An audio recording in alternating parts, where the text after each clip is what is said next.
Now, the municipal lease for Vancouver co-op Helen's Court expired last year.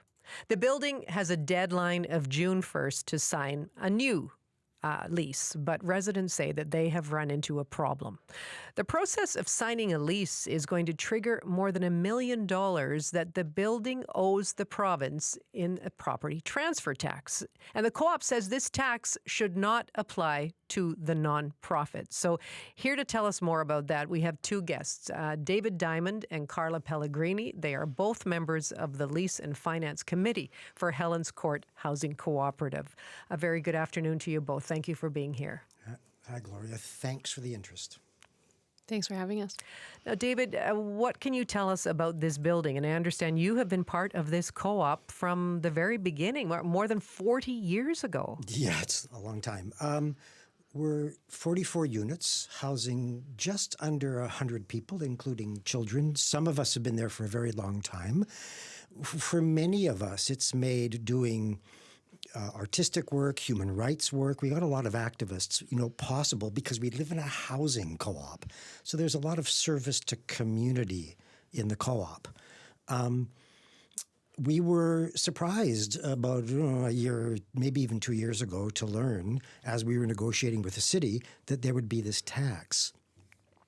If we have to pay the tax, all kinds of things will happen. We're going to make it unaffordable for some of our most vulnerable members. Okay, and the clock is ticking on a renewal of the lease. Correct. And that would be June 1st. And how often is a lease renewed? Our first lease was 40 years. Some co-ops got 60 years. Okay. The possibility is to sign a 40-year plus a possible 20-year extension. But if we do that, because the legislation reads, if there's a lease of 30 years or more, and it includes occupancy, the property transfer tax applies. So if we want to sign the 40 plus 20, which we want to do, we are subject to the tax. Okay. Well, Carla, when do you start worrying about how the property transfer tax may eventually impact your co-op? Now, before we sign that lease, we actually are in a position right now to decide, can we go forward with the 40-year lease plus the 20-year extension, or do we have to sign a lease that's less than 30 years to hopefully avoid the tax? So that's the decision we're at right now. If we go forward with a lease that's less than 30 years to hopefully avoid the tax, at the end of 30 years, there's no guarantee that the co-op will continue. We're done with the lease. It's back to whatever the city is feeling at the time in terms of co-op housing. If we sign on to so we're basically throwing potentially 30 years of the co-op's existence out the window by trying to avoid the tax.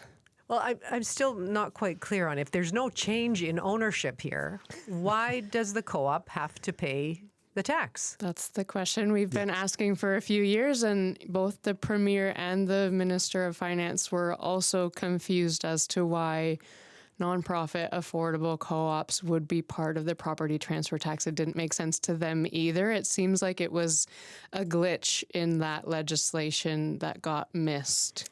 The city also owns the buildings and the land, and will continue to own the buildings and the land. There is no transfer of property in any way. Okay, so tell me more about your interaction then with the Premier and the Minister. We first met with the Premier, I believe it was in June of last year, to raise this issue. We were almost ready to sign on to that 40-year lease with the city and realized that the property transfer tax was going to kick in, and we were surprised. And so we managed to secure a meeting with the Premier and informed him of this, and he was also surprised. He promised follow-up. We then also went forward to try and secure meetings with our MLA, Brenda Bailey, who's now the finance minister. She, again, surprise and indications of support to try and change things, not just for us, but for the rest of co-ops who will be facing down this issue as well in the future. And we've tried to be patient and very diplomatic, but now we're up against this deadline to sign our lease. and we have to make a choice. Well, David, what do you make of the interactions with the provincial government so far? I mean, in terms of the support you're hoping to get? Well, yes, they were surprised, and yes, they promised us it was going to be a priority if they got elected, and they got elected. And I want to say I'm a fan of Brenda Bailey. This isn't about trying to nail a politician. You understand what I mean? But we were told it was a priority and that it needed a legislative change. I had communication with the Property Transfer Tax Office, and they went, because I was trying to figure out what we could do, and they went, look, we understand your concern. All we can do is follow the law. This is the law. So the law has to change, and the politicians know that. And so it needs to change. The question asked to them, and they went, this makes no sense, is that why is the province of BC making a profit from not-for-profit housing? And that's the crux of the matter, I think. That $1 million would go to the province. Absolutely. So what would that mean for people who live at Helen's Court right now? Coming up, you said 40 units, $1 million. That's a lot of money. Yeah. We paid off our mortgage in 2019, and we knew that at some point we would have a new lease with the city and be paying to the city again at some point. But in that interim period, we were very proactive and diligent about continuing to increase our rents, our housing charges every year, at least 3%, to stash away as much reserves as we could. These buildings are not getting any younger. So we've now amassed with our own funds as a community just over $1 million, almost the exact amount of the tax. But we have an imminent $2 million big capital project that we need to do, to maintain the integrity of the buildings and the safety of everyone.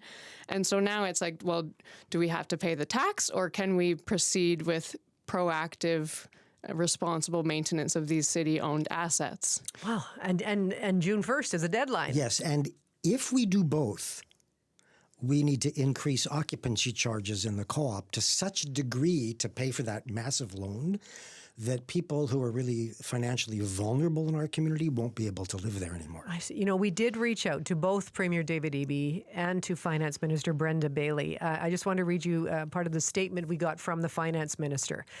Though it doesn't address the property transfer tax directly. Oh, that's not what she's saying. It doesn't address the property transfer tax directly. The minister does say, the province, through BC Housing, continues to work with existing housing co-ops to support affordability. And co-ops are eligible for funding under the Building BC programs, including under the Community Housing Fund, as well as through BC Builds. And BC Housing is always open to ongoing discussions around potential new projects. So that's part of the statement. Can your co-op access provincial funding or work with BC Housing to support affordability in this case? We don't have a new project that would require that specific stream of funding. Right now, we are facing down a provincial tax of over $1 million, and there's no provincial funding to help offset that tax. It's also, if I can say, it's interesting that our new Prime Minister has just given provinces notice to get their act together about affordable housing. Well, one thing I think that means is not making housing that's affordable unaffordable, which is exactly what this legislation does. It needs changing, not nice funding. Go get other funding ideas from a politician. And Carla, how widespread is this issue? We're focusing on Helen's Court, but what about across the city? We're just the first co-op to come up against this issue. There's at least another dozen co-ops that will be in negotiations with the city for new leases in the next couple of years, and dozens more beyond that. Those co-ops that had 60-year leases initially will be coming up to renew and re-sign contracts in the next 15 to 20 years. So we're just the first ones to be smacked in the face with this reality, but it's the beginning of many, many more just in Vancouver alone, not to mention the rest of the province. There's over 200 co-ops across BC. So ultimately, your message to the province is? Change the legislation. Okay, and how practical is that even doable before the end of the month? Well, I can't answer that question, but we were promised it was a priority many months ago. Yeah. And so I would say to the finance minister or the premier, if you know you can't do it before June 1, call the City of Vancouver and get them to extend the deadline so that you can get done what you promised you would do.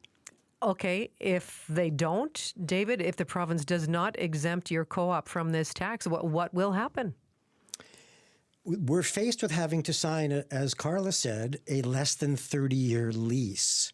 And if we do that, the big concern is that when that lease finishes, and there's no guarantee that will avoid the tax. It's an experiment. Okay. But let's imagine it worked. When that 30 years finishes, the City of Vancouver has already been very clear that they can't guarantee there would be any negotiation about an extension of that lease. It could mean the end of Helen's Court as a co-op. Well, who does that serve? That's been your home for more than 40 years. Well, honestly, I won't be around in 30 years. It's not about me. It's about the people who are much younger than me who live there, who consider it their home. As safe, appropriate housing where they can raise their families. It's not about me.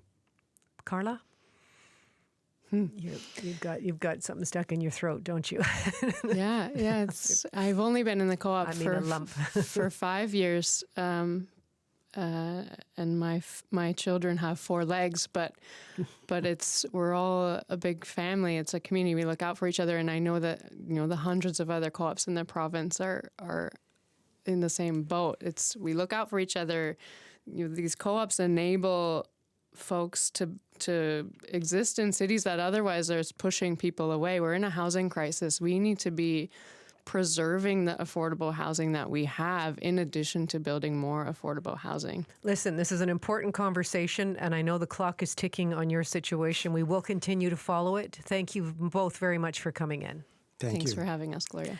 David Diamond and Carla Pellegrini, they're members of the Lease and Finance Committee for the Helen's Court Co-op. Their lease is coming up, deadline June 1st, and there's a big property transfer tax bill that goes along with it.